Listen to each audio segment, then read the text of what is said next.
You are listening to the second part of the story. You can listen to the first part in the previous video, or by following the link in the description under this video. Happy listening. As my brain reset and I felt more rational, I realized that there was no hint of recognition in Rebecca's eyes, even when she looked in my direction. You'd expect some kind of reaction from a woman who had just seen her long-lost husband, but there was nothing. She wasn't pretending. She didn't know who I was. This led to the next obvious question, namely, who is this guy she's with now? He was much older, and he had a seriousness about him that made me assume he was someone important, so maybe my waiter knows him. I made a barely noticeable gesture, and he quietly approached the table. 5-star waiters know how to be vigilant. I nodded towards my wife and said, I think I know this couple, but I can't remember their last name. You don't know who they are? The waiter laughed and said, Of course, senor, this is Dr. and Mrs. March Bretman. She is famous as the mysterious Lady of the Sea, and he is the director of the Psychiatrico Hospital in Palma. They often have lunch here. My God, Becky is married? I took a €100 bill out of the money clip and placed it on the table. The waiter glanced sideways at her and suddenly became a source of information. He said, Everyone in Palma knows their story. The doctor saved her life and then married her. It's very romantic, isn't it? Crap, I said, trying to keep my voice indifferent. Tell me about this story. The waiter said, The beautiful lady was saved by fishermen. She was found floating on a life raft in the open sea. We have no idea how she ended up in this place. She was there with 3 others. But she was the only one left alive.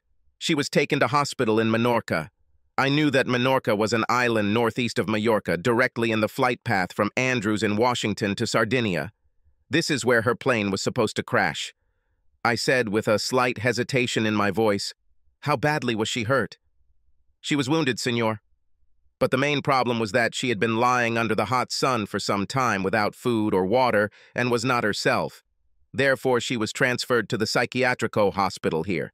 I said in horror, Not yourself? Gone mad? I guess floating in a life raft after a plane crash can do that to you. The waiter laughed and said, No, sir. She is a very smart and kind lady.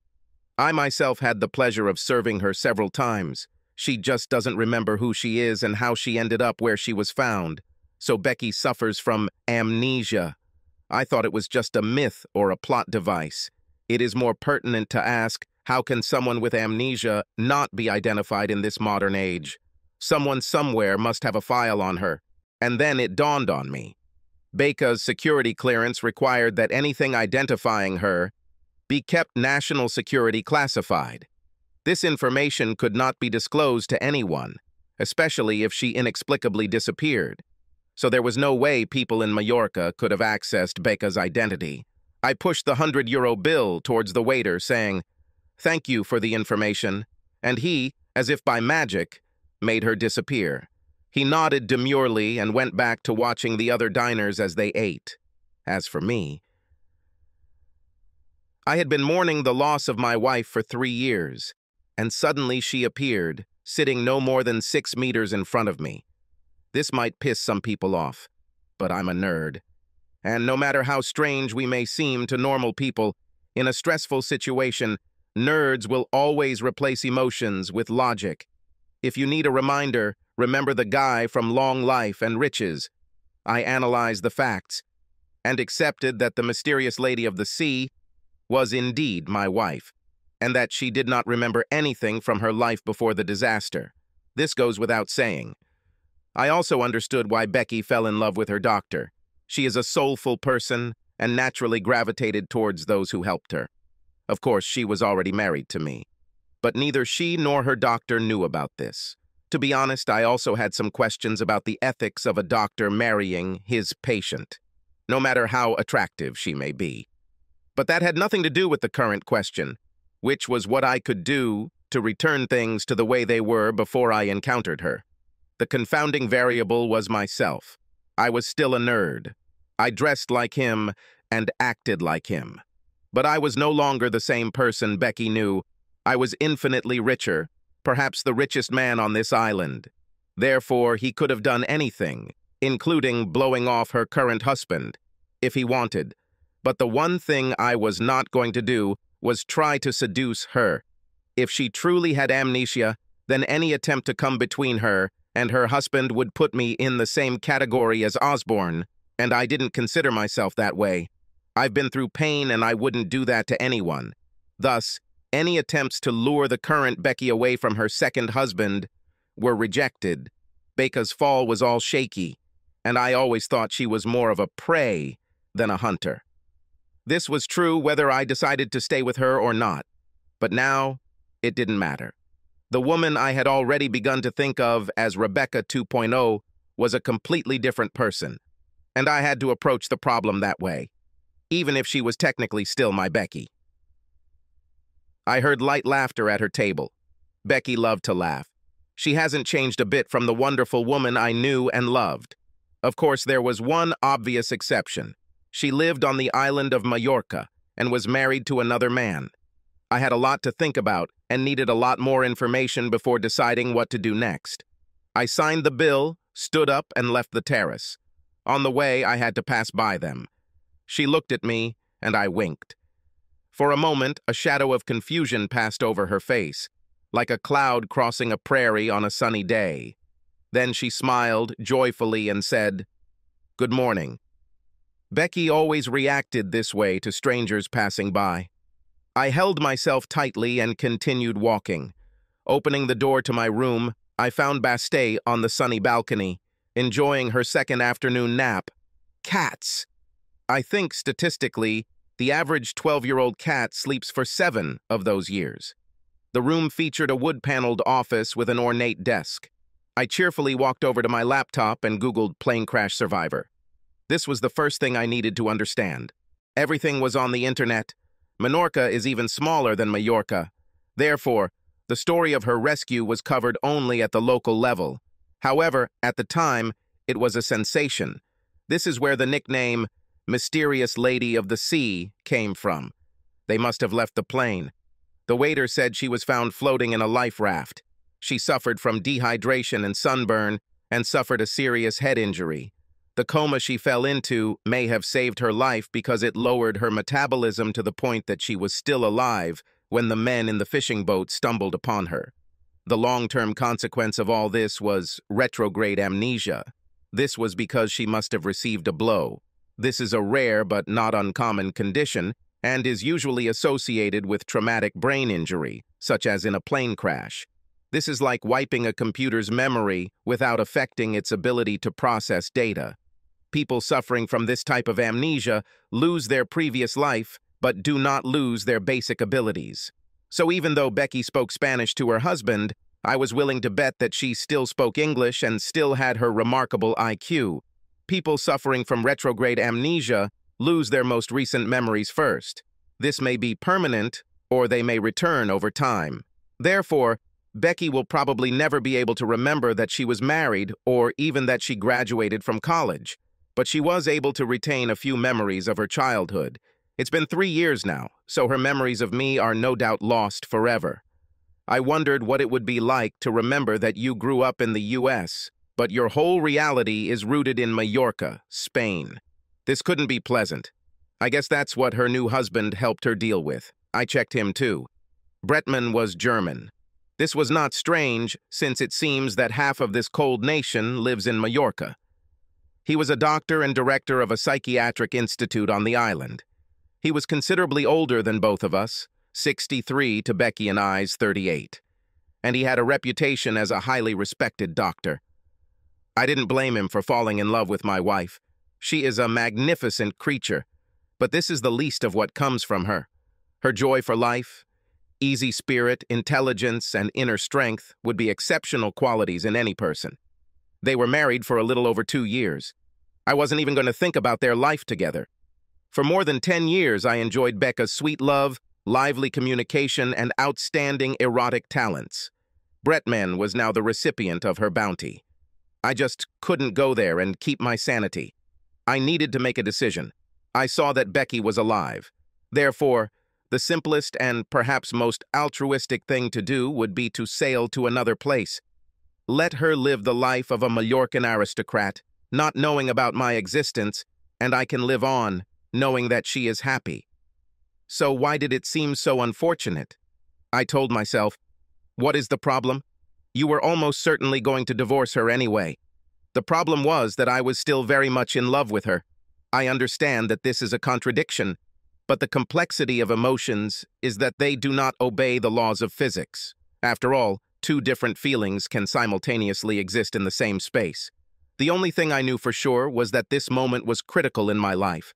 I must make wise choices, or live the rest of my days consumed by regret. Bastille, who has a cat's ability to read minds, came and easily jumped onto my lap. I stroked her while she looked at me with huge green eyes and said, "She's yours, brother. You must not allow anyone else to take your spoils." Cats are absolutists. They cut through the bullshit and get to the core. Forget about what is good or bad. Becky is still my wife, and I can't just sail off into the sunset and leave her in the arms of another guy. Not if I want to maintain my manhood. I wasn't going to try to take her away from Bretman, if she chose him. But, just like that fateful night, I wanted an affirmative answer to the question, do you choose me? Unfortunately, for the sake of my conscience, I will have to do this without violating any of my own rules of righteous behavior. Perhaps I don't exist in Becky 2.0's world. If this is the case, then the right and honorable thing to do would be to leave her in her new life. However, all descriptions of retrograde amnesia state that victims regain their memories if exposed to the right stimuli. With the exception of one tragic day, Rebecca and I had a perfect love and marriage, so I thought it would be no big deal if I dangled it in front of her, just to see what I could get out. Fortunately, her maternal husband was a March Ordonez. March Ordonez was Francisco Franco's best friend and one of the leading fascist leaders in Spain. He was also the man who founded the dynasty that still controls much of Spanish banking, and the Juan March Museum is a Mallorca landmark. Perhaps March created it to buy some respectability, especially after the fall of Hitler and his fellow dictators.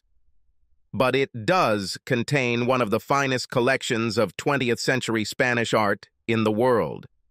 Be that as it may, my interest in this museum was due to the fact that Becca's husband was a member of its board. There are many branches of this family, and I doubted that the good doctor was a direct heir to the March Ordonez money, given his German surname. But the fact that part of his family name is embossed above the door means Bretman must be involved in the fundraiser. The museum sponsors a number of creative endeavors. One of them is dance. And this coming Saturday, they plan to hold a fundraiser here with the participation of the touring troupe of the National Ballet of Cuba. There are different categories of donors, and my donation ensures that the good doctor and his wife, the mysterious lady of the sea, will be obliged to invite me to this evening. There was still a day left until the event, and to be honest, I didn't want to risk running into Becky. So I got into the Beamer and drove 45 minutes across the island to the north side. The concierge told me about a place called Alcudia. It is just a few miles east of Pollença, the main town on the northeast coast. Alcudia is an entire preserved Roman city, just like the more famous Pompeii in Italy. On the side of the road stands the Forum, houses and theater as the Romans left them. Most of the buildings have thigh-high walls, just like Pompeii, but walking around this place feels like traveling back in time. I wandered around the city for a while, just touching the ghosts. Then I sat down on a 2,000-year-old stone bench and thought about the true purpose of my trip. I wanted to go as far outside of myself as possible to appreciate what I had planned, and the farthest place I could think of was ancient Rome. Honestly, I wasn't sure if I would have divorced Becky after the Osborne incident. I truly believed that she had made a one-time mistake. She was a smart woman and most likely would not do that again. But the damage done to my psyche, and yes, my ego, was likely irreparable. I loved her and still wanted her. But in my mind, the events of that fateful Christmas party were like a cancer slowly eating away at our marriage. So divorce seemed the only logical step, and I think we both understood that. Of course, when I learned that she had died, all the emotional baggage associated with her actions that fateful night was buried under a tsunami of grief and loss. The terrible news completely washed away all traces of infidelity and replaced them with a feeling of regret. I loved her when she was alive and felt that I should be more merciful and understanding towards her now that she was dead. Then, like the ghost of Christmas past, she appeared again, a completely different person due to her amnesia, and married to another man. Oddly enough, it didn't seem strange to me that I met her on this island. I specifically came to the Balearics to visit the place where her plane crashed, and, undoubtedly, Mallorca was the place where they would take someone if they found him alive. Now, I was literally dealing with a new version of my wife. Honestly, I realized that if I made any attempt to wake her up, it would lead to a serious breakdown for both of us. It was a risk because a lot has changed. So, given all this moral turmoil, what's the right thing to do? I just didn't know. Perhaps the best outcome would be that Becky would not regain any of her memories of me. I could start a new life with the confidence that fate had decreed it this way. But what should I do if she does remember me? How to establish a relationship with a person who is everything to you, and at the same time, a complete stranger? My main concern was, am I doing the right thing? I knew Bastet's answer. She would say that I should be true to myself and my nature, because honor lies in being who you are. If that's the case, then I should at least make an honest attempt to get my wife back. To come to the celebration, I hired a limousine. I could drive my BMW M8. This is an amazing car, but I wanted to be flexible, taking into account all the possible outcomes of our meeting. The museum itself is located on the traditional street of Palma, that is, narrow and elegant. I stepped out of the limousine and through the beautiful wrought iron Spanish gates at the entrance into the cool, bustling world of wealth and power. I was wearing a $7,000 Armani silk tuxedo that the hotel had made for me overnight, and I looked the part. Despite this, I was nervous. I was probably richer than everyone else here combined. However, just 3 years ago, I was an army nerd from mid-Michigan, intimidated by the glitz and glamour. A gorgeous young Spanish woman in a tight little black dress stood at the tastefully tailored reception desk. I walked up to her, and she greeted me with a 4,000 megawatt smile. She saw that I was American and probably a donor, so she said, "How can I help you, senor?" I presented my documents. She tapped a little on the keys of the registration laptop, and her eyes widened. She said embarrassedly, "Of course, senor. Let me take you to the owners. Okay, maybe I went a little overboard with the donation, but it was the most important event in my life." I followed the girl through several rooms, which obviously contained high-end art. I work in software, so I don't know anything about artists. But from the pretentious conversation, I realized that I was among Miros, Picasso, and Dali. Oh my God! The owners themselves waited in the area where food was served. When I walked in, I saw my wife as Osborne must have seen her, sensually slender and sexy. She was wearing a red dress, different from the one she was wearing the last time I saw her, 3 long years ago. The dress highlighted Besa's stunning look: raven black hair, sparkling blue eyes, alabaster skin with red lipstick and nails. She had a perfectly proportioned body, hips, waist, and breasts. It was educational. Honestly, how can you resist something like that? But this time she looked relaxed, graceful, effortless, and truly sophisticated. This was not the nerdy girl I knew and loved. March Bretman was wearing a tuxedo. He looked disdainfully domineering and at the same time exhausted. He was much shorter than me, like most people, with a head full of snow-white hair and an impeccable Van Dyke-style beard. He and Becky were not at all suitable for each other. I saw that they loved each other and were comfortable in their relationship, but in reality they were more like father and daughter than husband and wife. I was aware of the fact that Becky had turned into a completely different person when she went dark, and I had the funny thought that sooner or later she would probably kill the doctor with sex, which, of course, caused an amazing attack of pure, undisguised jealousy. I realized that I had no right to feel this way. because in all moral and legal senses, the woman I met was Bretman's wife, not mine. My little voice whispered in warning, "All this, error."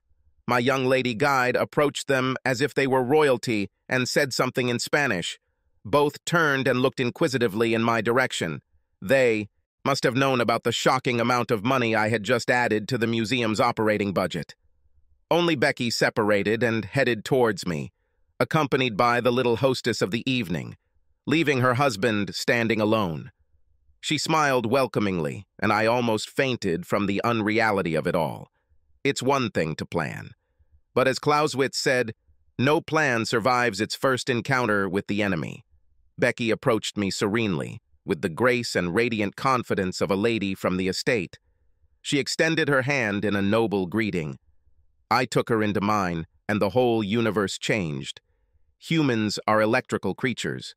Our nerves transmit signals in turn from cell to cell, which in concept is no different from a network. And we've just completed the circuit. I felt a connection. She too. Becca's face changed from calm to puzzled. She said in a strong Spanish accent, "Welcome, I'm Maria March Bretman. My husband doesn't speak English fluently, so he asked me to greet you." Confusion was written on her face. I thought in shock, "Maria?" Then it dawned on me, that's right, she doesn't remember who she is. So, of course, she was given a new name. In a Catholic country, what could be more fitting for the mystic Lady of the Sea than Mary? I said, trying to keep my voice steady. "Happy to be here, madam. I demonstrated this happiness by depositing 50 grand into their treasury. Perhaps I could have gotten an invitation for less money, but he didn't want anyone to interrupt him. Additionally, this is just the accrued interest for any given to a stay.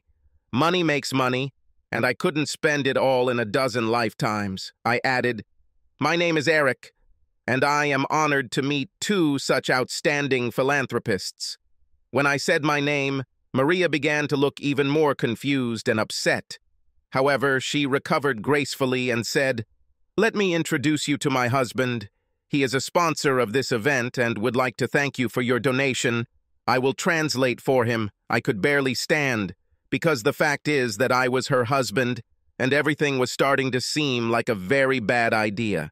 She turned and I followed her. Oh my God! The dress was backless, right down to her second two adorable dimples. Becky would never wear something like that. The smooth, muscular, alabaster vision before me nearly gave me a heart attack. It's a miracle that my hand didn't shake when I shook Bretman's hand. He said something in Spanish. Maria translated, "My husband thanks you for your donation and would like to know who you are and what you do." The guy was just polite. However, he took me through the looking glass much earlier than I had planned. Well, I took up the tug. "Don't say it's not hefty," I said, speaking slowly so that Maria could translate. "I worked for the U.S. government in a place called Fort Meade in Maryland." Maria gave me a shocked look and then looked away with growing concern. Fort Meade definitely brought back memories, of course. She spent her entire professional life there. I added, "I was happily married to a woman named Rebecca, whom I loved immensely, but she lost it in a plane crash, and her death almost killed me too. It was already close to the line. But if I wanted to resurrect old memories, I had to tell her like it was." Maria translated again, looking more and more puzzled. Her husband listened politely, the way you would if some boring nerd who had just handed you $50,000 in cash was telling his life story. I added because I was moving into territory that Becky knew nothing about. I was so devastated by her loss that I resigned from the army and went public with my little invention. It brought in an incredible amount of money. Then he laughed and said smugly, "Well, you know how technology creates billionaires overnight. Bretman couldn't have known this because even Americans don't understand the implausible world of technology markets." So I added, "And since then I've been wandering around the world, trying to come to terms with the loss of my wife, whom I called Becky." And finished sadly, "It is very difficult." At this point, I stopped and looked at Maria for her to translate. But she stood silently with a worried expression on her face. Then she stammered, "Sorry," and ran away in the direction of the registration desk. A few minutes later, that little Spanish beauty appeared and said, "Mrs. March Bretman is not feeling well, so she asked me to translate for you." She was puzzled by Maria's rapid departure, as was the good doctor. I wasn't. I told Bretman, "Will everything be okay with your wife?" I actually wasn't interested in Becky Maria's health. I wanted to know the diagnosis. The girl translated my question. Bretman said something in response to her for a long time, and then turned and left. It was clear that he was embarrassed to deal with me without having his wife as a buffer, and so they got rid of me. I didn't object because I now considered it an unimportant detail. The Spanish woman beckoned to me, and then turned and walked towards the luxurious bar. I followed her, admiring the sway of her beautiful round hips. She was about 5'7" and perfectly proportioned, if you like curvy women. Imagine a 23-year-old version of Salma Hayek. She said something to the people behind the counter, and they immediately brought out an elegant jug of cool sangria. This was exactly the drink that was suitable for this occasion. She took 2 large round glasses of fruit and walked to the table. The place began to fill with guests, and I noticed Bretman at the other end of the hall, entertaining, as it seemed to me, a whole flock of grandees. This was Becca's world now. I saw that I did not belong to him. I sat down at the table when the girl poured us a couple of rather large glasses of wine and said, "My name is Sophia, and Dr. Bretman has asked me to be your hostess for the rest of the evening." The dark, luminous eyes on her gorgeous face suggested that there was more to this statement than a simple desire to be hospitable. "Did he tell you what happened to Mrs. March Bretman?" "It looks like the problem is much more serious than a simple headache or upset stomach." Sophia replied, "You must have heard that Dr. Bretman's wife is in a very strange situation." I said rather impatiently, "Yes, she was found adrift at sea with no memory of her past. Dr. Bretman is the man who treated her, and they eventually became lovers and got married. I heard this story almost as soon as I landed here." She added with doubt in her voice, "Dr. Bretman just explained that recently his wife has begun to recover parts of her past. 3 years is the normal point in the development of amnesia when the patient begins to remember what they have lost, and when this happens it can be very upsetting for the patient." I nodded in agreement and said, "Understand, the patient should feel as if she is waking up from a dream, where it is difficult to tell exactly where the dream ends and reality begins." Sophia added, "Apparently, you said something that made Mrs. Bretman remember part of her past, which is why she left so abruptly. The doctor thinks it's probably because you're an American and she was from that country." I thought, or maybe it's because I basically just trampled on Rebecca Spencer's grave by telling Maria March Bretman who she really is. Sophia continued, "So, the doctor asked me to ask you to please leave. He means no disrespect and is grateful for your donation, but he loves his wife, and it's obvious that your presence here upsets her." Seriously? Rebecca, or Becky, or Maria, or whatever her name was no more upset than I was. I planned to throw a few breadcrumbs to see if I couldn't get her back to her old life. But now that I had let the genie out of the bottle, I had the overwhelming feeling that I had gone too far. Worse, as far-fetched as it may sound, I also wondered if the good doctor had gotten the hint that I was more than I looked. He was not an idiot, and it was clear to any observer that my presence had a radical emotional effect on his wife. Sophia continued in her sultry voice, "He asked me to accompany you if you want, and he will pay for whatever the 2 of us do tonight." "Yeah, bribe. What's wrong with me taking this stunning young girl to my home for a sweaty night of passion? She was probably the sexiest 23-year-old on the island, and I was sure that judging by the ample cleavage on display in her little short black dress, she would be amazing in bed." She looked at me with hunger and anticipation, waiting for the obvious answer.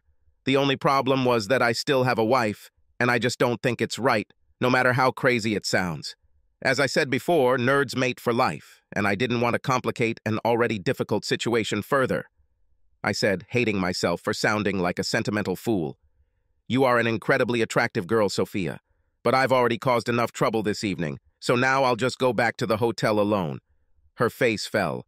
I'm a good guy, and with my money, Quasimodo would look attractive.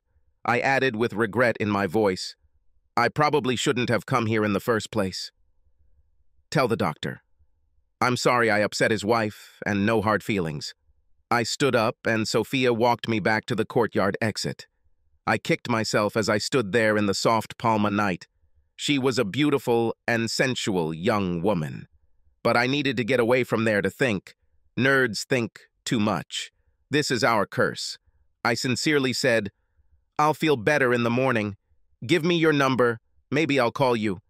This cheered her up. I handed her my phone, and she entered the number into it, saying, with a lot of promises in her voice, Call me, senor. You will not regret it. And I went outside. I probably looked out of place walking around in a silk tuxedo amid the hustle and bustle of Carrer Saint-Michel.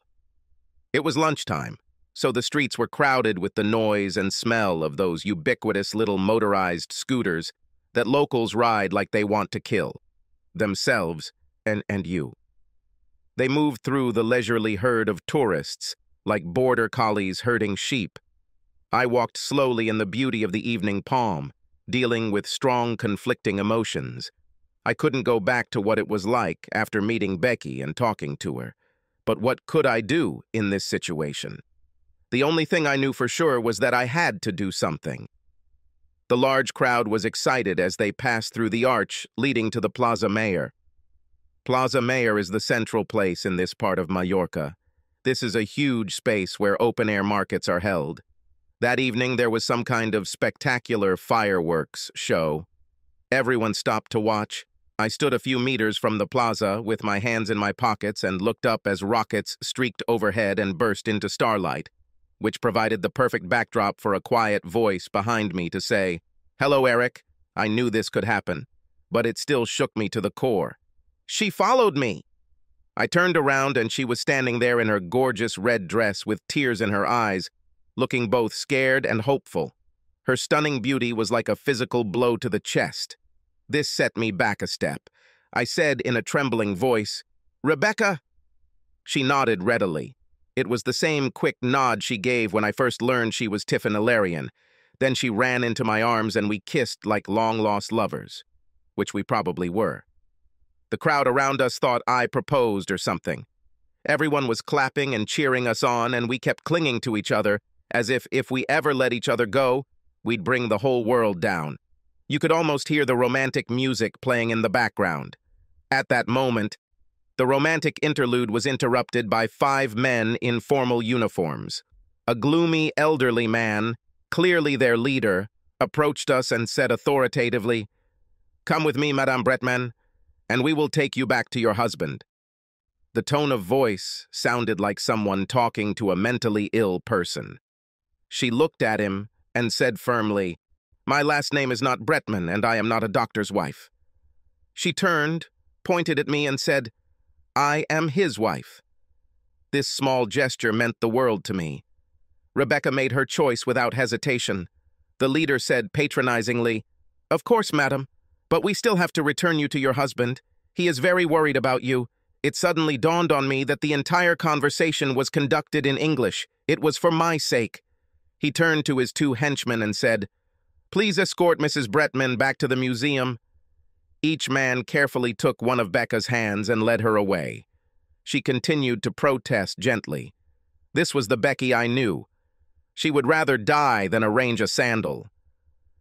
The gentleman doing all the talking turned to me and said, I have instructions to put you on a boat and see to it that you leave this harbor. If you do not do this, you will be arrested for attempting to kidnap Mrs. Bretman. I realized that Bretman was not as ignorant as I thought. He guessed that I was Becca's real husband and wanted me to disappear. Then he could return to the pleasant pastime of psychologically manipulating my wife. The clumsy attempt to sweep me under the rug completely negated any moral obligations I might have towards our common spouse. The authorities are on his side, and there was no way I could win in the current situation. But, as I mentioned, I have certain skills, and Bretman just bought himself a one-way ticket to his doom. It's time to play dirty. My boat was in the same direction as the hotel. However, instead of taking the Carrer dels Apuntadors to Plaza de la Reine, we took Avenue d'Antoni Maura, which led directly to the marina.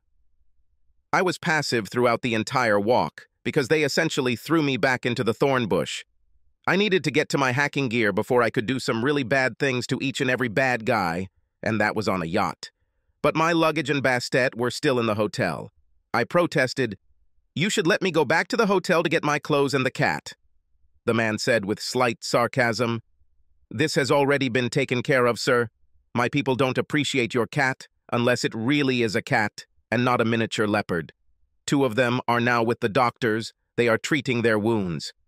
Obviously, Bastet did not go easy. He added warningly, "If you return, you will be arrested on serious charges." When his men dropped me off, I, without saying a word, climbed into the closed central cabin of the Yachthilas and started the Yanmar diesel. I switched the engine and slowly sailed out of the parking lot, turned on the running lights and headed southwest towards the distant lighthouse of Cala Figuera and apparently out of their lives.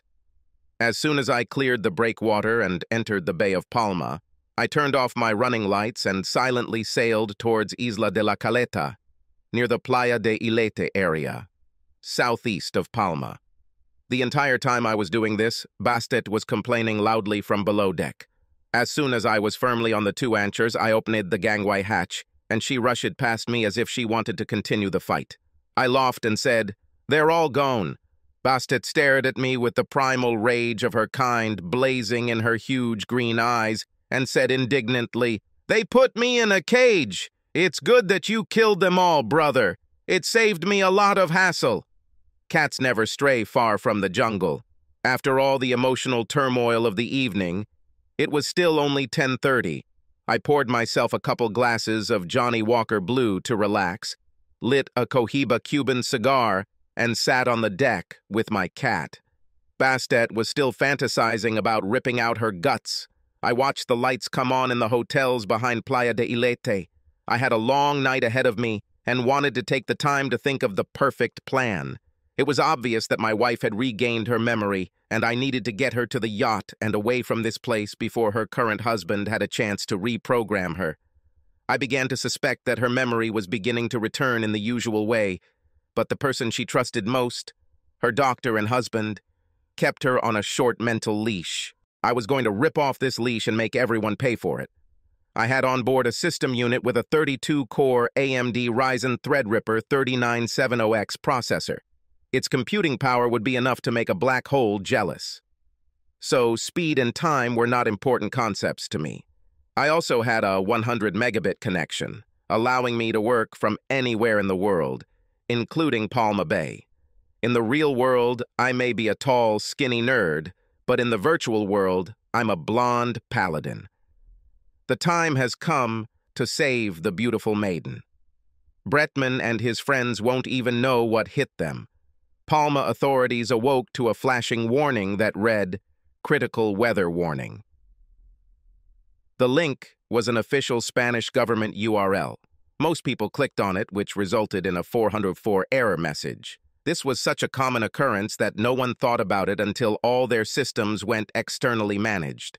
Bretman received several types of messages, including invitations to watch TikTok videos on various known interests of his, offers to sell a number of expensive items he liked, and an ominous request from his bank marked private and confidential. He bought the latter.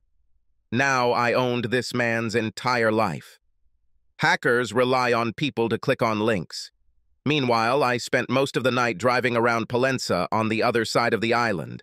With a little light internet research, I found the Bretman Mansion. This was the place where Becky was treated for her delusions about having another husband, not far from Carrer de Formentor, about 200 meters from where I moored my Zodiac. I was dressed like an ordinary tourist, relaxing quite innocently with my cat and backpack, leaning against the high cement wall of the Bretman complex. To complete my plans, I needed to be closer to home. I knew Becky was there, but he had no idea where exactly she was or how many people were looking after her. Wi-Fi Pineapple is a popular penetration testing gadget because it is the evil twin that allows network theft. However, it has a limited range. Therefore, I had to be in close proximity to the router. Such closeness can be created using a network repeater, and I just had one that fit perfectly on the cat's collar. Bastet is not the most accommodating animal, but if she thinks it's about hunting, she can be persuaded to do anything. Bastet hissed as I threw her over the wall. "When should I bring the loot, brother?" I said. "Just scout out this place for us, and come back as soon as you can." It took no more than a minute for the repeater on Bastet's collar to ping Bretman's router and establish communication with my pineapple. I pressed the button, dropping the repeater from the collar into the grass. I didn't want Bastet to take it out of range. Then I used my iPad to change Pineapple's SSID to the SSID of the router in my house. Now, the evil twin was running the show, and I had access to all the digital equipment in Bretman's house. I waited a couple of minutes, and Bastet flew over the wall again. Naturally, something was twitching in her mouth. I said impatiently, "Drop it!" She growled, "Wait," and disappeared into the bushes. A minute later, she came out looking pleased and followed me around the perimeter of the complex until we reached the gate. They were controlled by the system I had just taken over. I was sure that Becky was in the house. Her phone was pinging all night, and the small dot was blinking regularly in the same place. However, I needed to know exactly where exactly it was. The security cameras in the house were state-of-the-art. Becky was reading in her luxurious bedroom. She was wearing skinny jeans and a simple peasant blouse that emphasized the perfect oval of her face. She looked like she was being sedated. There were several servants in the house, all women, and one thug guard sipping coffee in the kitchen. I needed to distract the guard. I'm a pretty big guy myself and quite strong, but nerds aren't instinctive fighters. They prefer tricks. With the guard out of the way, I planned to run about 100 meters to the French doors that opened from Becca's bedroom into the expansive ornamental garden. From there, I had to return to the Zodiac and go out into the Mediterranean Sea. I programmed an attack on the function buttons. The first was to set off the alarm in the garage behind the mansion. It was several hundred meters up the hill. As soon as the guard responds to the alarm, the second will unlock the gate, and the third will unlock Beca's room. I saw from the system that all of its doors were protected by digital locks. Bretman literally kept his wife under lock and key. This meant that Becky had told him that she was my wife, and in my mind, this dishonorable act of his justified everything I was about to do. Even if I didn't know that the good doctor was sleeping with my hot girlfriend Sophia on the side. The moment of truth has come. I told Bastet, "Stay here," and pressed button number 1. In the distance, a siren howled ominously. I saw the guard jump to his feet and run out the door, followed by most of the staff. Then he pressed buttons 2 and 3. The gates unlocked and began to swing open. I rushed across the lawn. Bastet was running silently next to me. "Cats!" Her impatient look said, "Who are we attacking, brother?" I walked up to the French doors to Beca's room. My wife heard the warning siren and stood in the doorway, looking outside worriedly. As soon as she noticed me, an expression of adoration appeared on her beautiful face, and I hesitated, shocked by the depth of my feelings for her. Bastet hissed, "Faster, brother!" I reached out, turned the handle, and opened the door. Becky looked surprised. She obviously knew she was imprisoned and wondered why the door opened so easily. I grabbed her hand and said, "Hurry up," and we began to walk back down the sloping lawn to the gate. As soon as we were outside the walls, Becky said, "Wait." She turned and did something intricate with the gate keypad. The gate slowly closed. I didn't know what spell she was using, but my wife is a real magician. She said, "I blocked them. It will take forever to get out of the complex." Anyone watching from the outside would have seen the tall botanist and his beautiful wife casually strolling hand in hand towards the water. Oddly enough, they were accompanied by a large gray-spotted cat walking next to them like a house dog. The three of them climbed into the Zodiac and sailed away to a big blue sailboat and a new life together. The authorities of Palma agreed to forget about the existence of Becky and me. That is, if I unlock their computers. It's amazing how governments around the world have become so dependent on their information systems and how much leverage can be gained by accidentally owning them. Isn't ransom fun? As for Bretman, I could prove that he was a randy old goat. I had messages and emails documenting his inappropriate affair with his assistant Sophia Montes. And in the case of my wife, it turned out that the good doctor kept Becky in strict psychotropic bonds the entire time they were married. In my opinion, this was exactly the same side of criminal rape. I had enough information on this man from the data dump I scraped from his computer to ruin his life, and I sent him an anonymous message through the Tor browser to make him aware of this fact. And yet, it turned out that the loss of his wife was punishment enough. Becky was the only thing he truly treasured. However, since I felt the same way about her, I was in no mood to share it. Becky fell asleep as soon as we got on board. The Yachthilas had an exceptionally luxurious cabin with a real bunk, and she staggered across the deck and down the companionway. As she disappeared, she muttered, "I need to sleep. He gave me something. I don't know what it is, but I need to sleep. I have added one more charge to Bretman's account. I say it with the relief one might feel when one has just gotten one's life back. Stay there as long as necessary. We have a lot of conversations to do, and you need to be rested and clear-headed to do it. Much more could be said, but that will be later, when the nightmare passes. I knew we needed space and time to deal with the radical changes in our lives. There were several places we could go, but there were also limitations. The first was that we could not go to the nearest shore, Spain. I have enough problems in this country. So it will be France. I may have been richer than Croesus, but the situation was relatively new to me, and my previous experience had not extended beyond Michigan, Pittsburgh, Fort Benning, and the Beltway. So I did what any ignorant botanist would do. I went to the only place I had ever heard of and which I knew for sure was in the south of France, Monaco. The satellite navigation showed that it was just over 400 miles away and about 2 days' journey. I set the autopilot to magnetic heading 047 north-northeast and raised the sails to a steady 8 knots. A strong westerly wind was still blowing, and we were on starboard tack. It was a beautiful day for swimming. The Yachthilas is a wet boat, in the sense that it is designed to cut through the waves rather than crash against them. This design provides a smoother ride, but at the same time a lot of water gets through the side. Therefore, the cockpit, located immediately behind the mast, is sealed. I was sitting at the helm, admiring the late evening sunset, when my wife appeared with Bastet. Becky left her previous life with nothing but clothes on her, but she got hold of one of my hoodies. Since there is almost a 30-centimeter difference between her height and mine, she maintained her modesty. Bastet curled around Becca's legs, as cats do, expressing love, which was surprising, since I did not even suspect that Bastet loved anyone other than herself. Becky drank 2 glasses of the premium Beaujolais that I keep below deck as ballast. This is my version, and I stand by it. She looked sleepy, handed me 1 bottle, and said, "I slept for 13 hours, and I'm going to continue. But I would like to sit here for a minute to reassure myself that it is really you, and that everything is really happening." She sat down on the bench next to the pilot's seat, tucked her long, slender legs under her, and sipped her wine, looking at me as if she still thought I was a dream.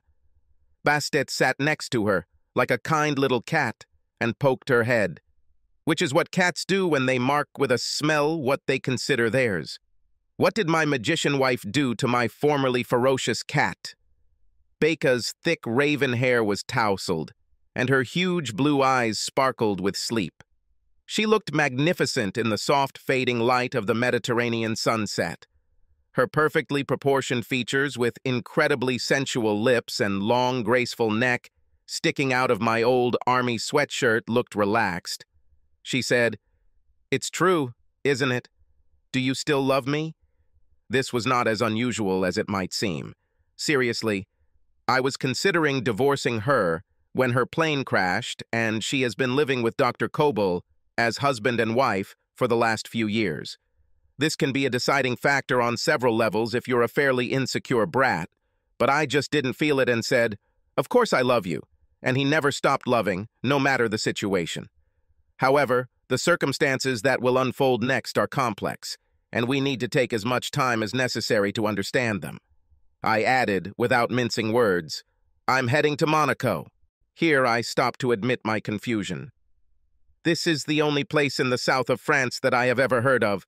We can renew our marriage by going there. Now go back to bed, and Bastet and I will take care of the boat." Becky stood up, and Bastet lightly jumped down to the deck and followed her. I muttered under my breath, "Traitor!" My wife had always been like St. Francis of Assisi when it came to animals, and this was further proof of how little she had changed. When sailing alone, you learn to doze wisely.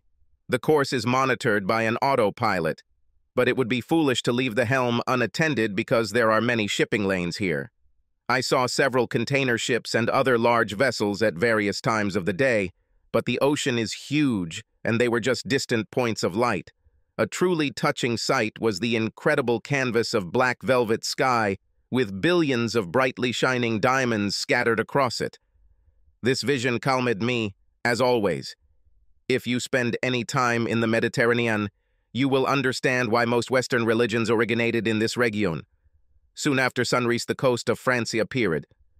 We were far out to sea, but on the distant horizon we could already feel land, and seabirds circled above us, greeting us.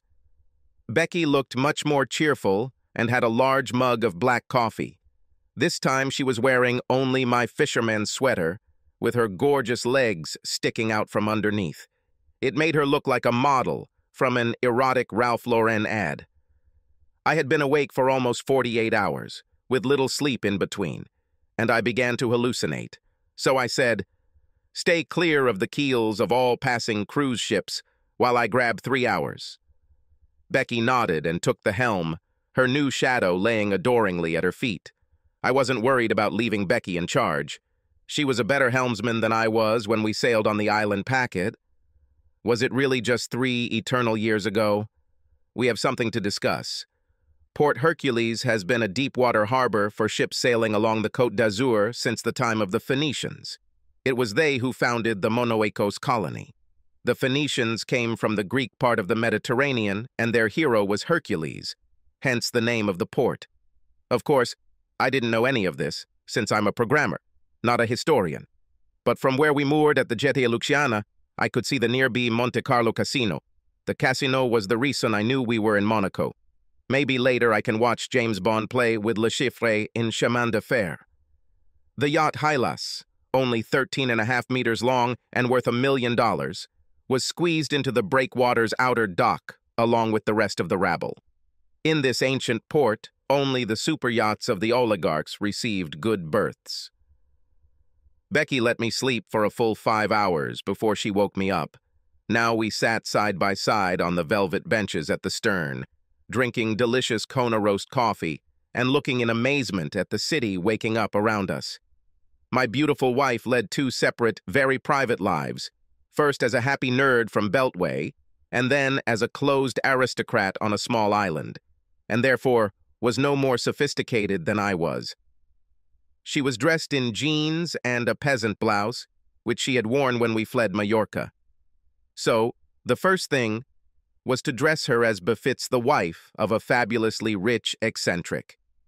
All the luxury shops in Monaco are concentrated around Place de la Casino, located a 15-minute walk from the marina.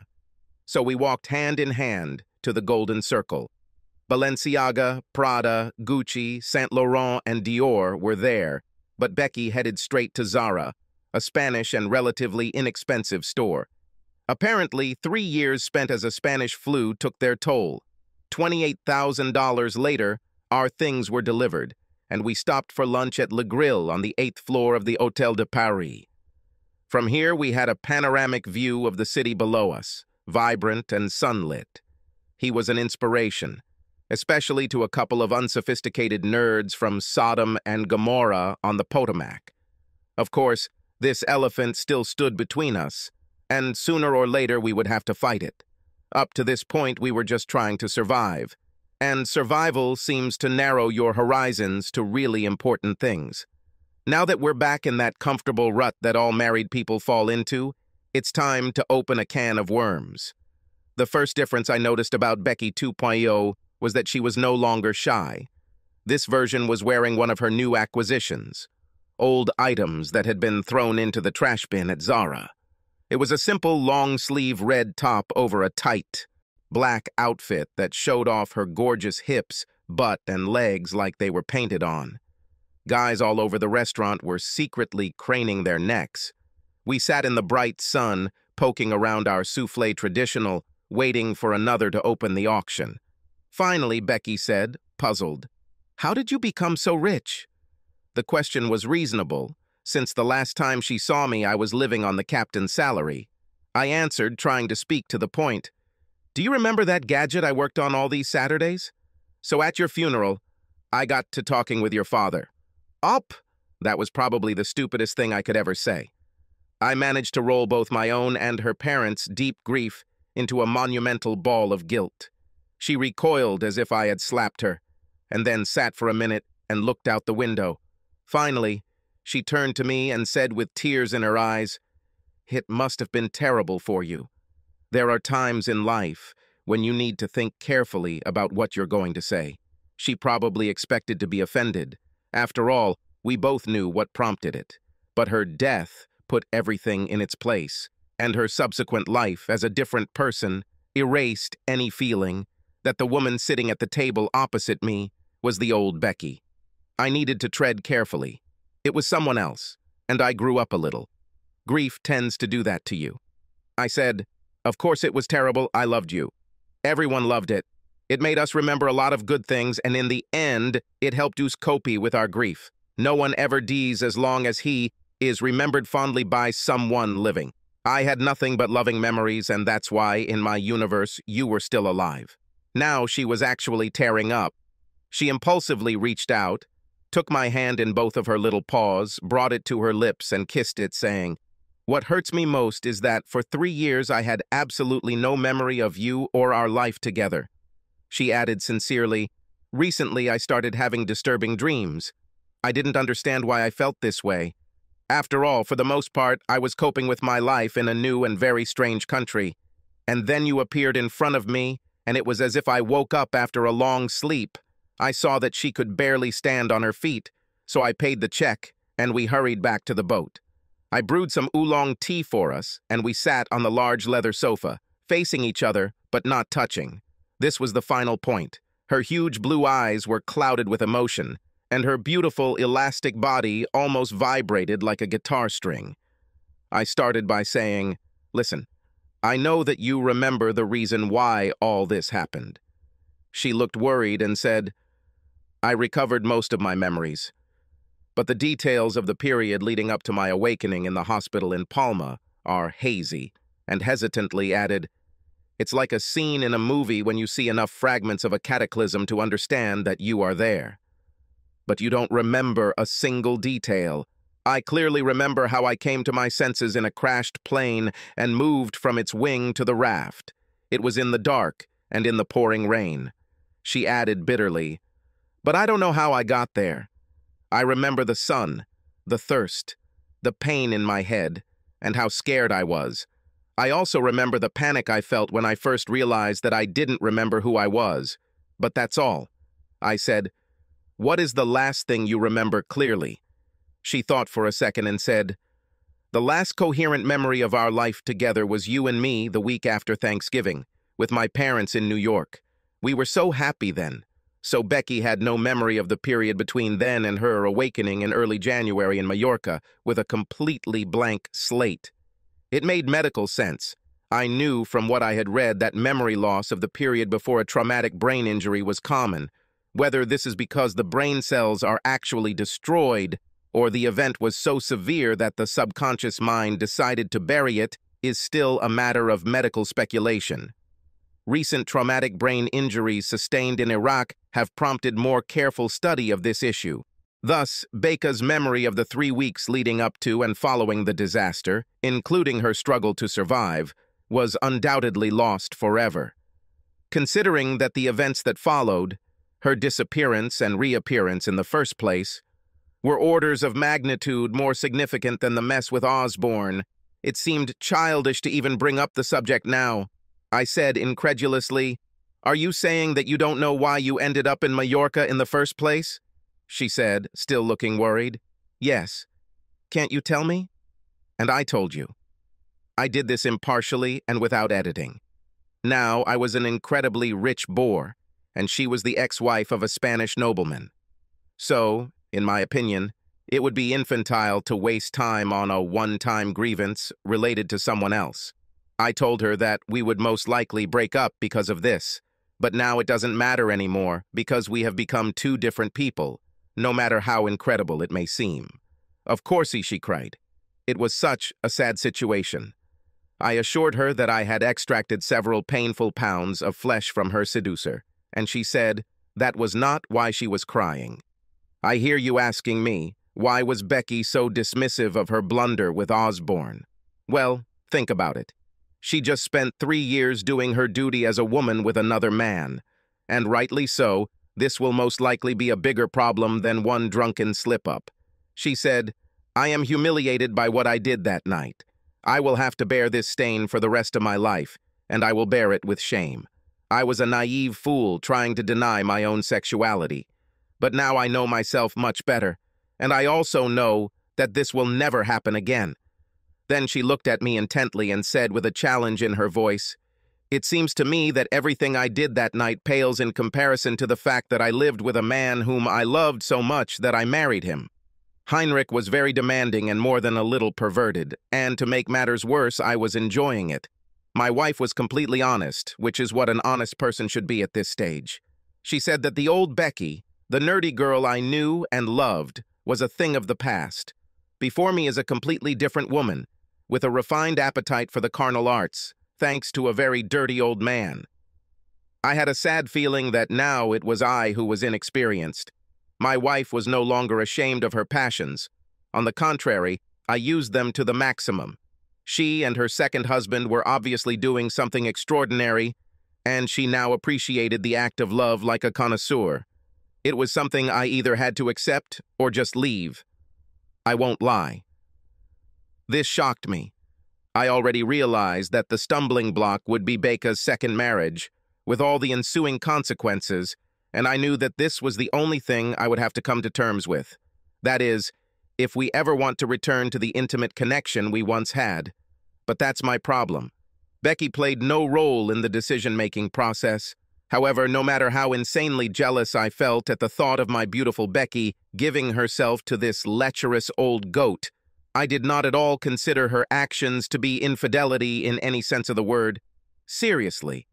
It would be completely childish to consider her actions as betrayal because she didn't even know about my existence. Even so, I am not Iron Man. "So," I said with obvious irritation, "could you be a little more specific with your words?" She frowned and said quietly, "You must understand that I woke up in conditions where I did not know who I was, why I was here, or even where this here was. I was terrified. Then, over the course of several months, Heinrich healed me and helped me adjust to the emptiness that was inside me. Naturally, I began to consider him my support and savior. I asked hesitantly, "So you love him?" She understood what I was asking and reacted angrily. "God, no! What I felt for him is a drop in the ocean compared to what I feel, and have always felt, for you. I didn't know about your existence when I fell in love with Henry and married him. But still, for you to understand how much I have changed, you must admit that I spent 3 years as the wife of another man. Just like that, right out in the open.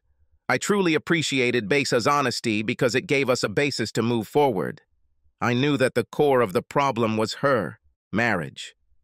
And I was already wondering in the dark of the night as we sailed here how I would react when she said it out loud. Now it's time to face the facts. Our reunion wasn't like running into an ex at the supermarket. Becky left my life in the worst possible way. Betrayal. Then she entered her again as another man's mistress. There was no way to untangle this knot. It was too fraught with painful complications.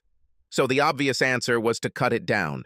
Two people who were once soulmates must build brand new memories from that day on, as if they had just met. This was the only solution that would take into account all the outrageous circumstances. For 3 years, I believed Becky was dead, and all that time she didn't even know I existed. During this time, a completely implausible series of events made me fabulously rich, with all the ensuing changes in worldview and lifestyle, and Becky was now a sophisticated woman with clearly defined and very refined erotic tastes. So, in truth, we were indeed complete strangers who, by coincidence, shared an inherited set of magical feelings. None of us were as innocent as before, but we had endless days ahead of us to establish a new normal. Maybe we could develop this? This may be easy, or it may not be possible. Everything depends on our ability to start over, based only on the individuals we have become. Becky was very smart. So I knew she would understand what I was talking about when I looked deep into her beautiful eyes, extended my hand and said, "I would like to introduce myself. My name is Eric. We are complete strangers now, but I think that we can build a life together. All we need is to base it on an old love. Do you want to accompany me on this journey?" She gave me the same quick affirmative nod she gave me when we first met, both times before, and simply said, "Forever." My wife was an absolute terror that night, wilder than I remembered her. This was truly our first night alone, at least when we weren't evading the Majorcan authorities or on the ocean. So I wanted to make it unforgettable. I made a reservation at La Montgolfière Henri Gérassi restaurant. It was the closest Michelin-starred restaurant, and money can buy anything. Because of her flamboyance, Becky has always favored bright colors. At least in this respect, she has not changed. So, she was wearing a sparkly emerald Balenciaga dress that we picked out that morning. It showed off the cleavage of her graceful breasts and her gorgeous, slender figure. Looking across the table at Becky, I felt a deep discrepancy between the graceful and sophisticated woman I was dining with and my favorite nerd. My new wife was a striking socialite who fit seamlessly into the luxurious surroundings. I'm much smaller, but I studied. The waiters, being French, made a lot of fuss during our meal. But Becky did not take her ardent gaze off me. She seemed to still be convincing herself that she wasn't dreaming. During dinner, we talked about our future, and I felt the past retreating to where it rightfully belongs. We took a taxi back to the pier, wrapped in a cocoon of cozy intimacy. And then my wife did an amazing thing. She just took a stylish step off the dock onto the deck of the Yachthilas, wearing 10-centimeter heeled Manolo Blahniks. It's hard to make that transition from moccasins. What's even more incredible is that I've never seen her wear anything other than 5-centimeter heels before. As soon as she stepped onto the deck, she gave me a cat-like smile, unbuttoned her dress, and threw it at her feet, right there, in front of God and everyone in the harbor. I knew it was close to midnight, but still. She stood in the Venus de Milo pose, wearing nothing but sexy black lingerie and taupe elastic stockings. She stood in this position for a second. Then she gave me a satisfied look, got out of her dress lying in a heap, came up, grabbed me by the BVL Gari tie, and dragged me along the ramp. Watching those beautiful tight buns twitch in the thong while I followed was very intense, if you catch my drift. Of course, the fact that Becky was wearing a thong was another reminder that the new version had a few extra features. As soon as we got downstairs, she turned aggressively and knelt down, still giving me a sly smile. She pulled my pants off and got to work. Becky 1.0 has never done anything like this in our entire marriage. This new incarnation of my wife, under the guidance of the good doctor, has clearly learned a lot of new things. Predictably, I was overcome by an explosion of pure jealousy, but I could also tell that this version of Becky was trying to tell me something with this. She was a new and improved model, and I better just sit back and enjoy the ride. When we got to the bed, Becky wrapped both arms around my neck, placed her right hand behind my head, and pulled me into a heated kiss. Her wide, sensual mouth opened under mine, and I felt her tongue penetrate inside. She moaned loudly from these sensations. I wrapped my arms around her and pressed her to my chest. Her beautiful breasts were between us. She was breathing quickly, overwhelmed by the sensations. Her moans became louder. She freed herself for a moment, unclasped her bra, and let it slide sensuously from her shoulders. It was a show designed to stimulate me. The old Becky would never have done this. Becca's breasts are truly magnificent. I've seen them thousands of times before, but this is like watching the sun rise over the ocean, proof that God exists. She pushed me away and climbed onto the bed, positioning herself on top of me, and we had sex. When we finished, I looked in araze. In those amazing blue eyes, I saw incredible strength, vitality, and irreplaceable wisdom, and then some. It was a simple statement that there was only room in her heart for one special man, and that man was me. It was a vision of her unwavering loyalty and absolute devotion. The lessons we learned in the process of rebirth have made us devoted life partners, and this newfound wisdom will guide our decisions. Chemistry is a funny thing. The attraction never goes away. Life has taught us both the price of choice. Some people just know it. Others have to learn things the hard way. But we both knew the rules now, and they were together forever. She said with deep feeling, "I love you, Eric. You will never have a reason to doubt me." It's a cliché that life is a journey of discovery. But again, platitudes exist precisely because they are true. It was the same with us. It took several bad decisions and unimaginable tragedy for us to understand each other. Now it will be a partnership, hers and mine. We will live our lives to the fullest, and Eric and Becky will fight together against the hellish minions of the Burning Legion, forever. Monterosso al Mare is the largest of the Cinque Terre ports. The Five Pearls are fishing villages on the Italian coast, located 60 miles south of Genoa. Like the other 4 picturesque towns, it is isolated by steep hills, where olives, grapes, and lemon trees have been grown since Roman times. This is an ideal place for people who want to get away from it all, to sit and talk. We sailed leisurely along the Mediterranean coast from France to Italy, stopping at every interesting place we came across. We dropped anchor and took the Zodiac to experience the history, food, and culture, often accompanied by a big spotted cat. Becky and Bastet became close to such an extent that this treacherous cat never left her side. Cats. Unlike my wife Rebecca, cats have absolutely no sense of loyalty. However, in many ways, my nightly talks with Bastet made me tougher and more pragmatic. At the same time, Becky and I developed a relationship that was perfect for a sailboat. There was no one else. It was just us and the ocean. It had been almost 6 months since we began our journey, and what we found was ourselves. Or at least new and improved versions of us. I guess you could call it growing up. We sat at a table outside the Enoteca da Eliseo restaurant in the old town of Monterosso, enjoying a superb example of local grapes.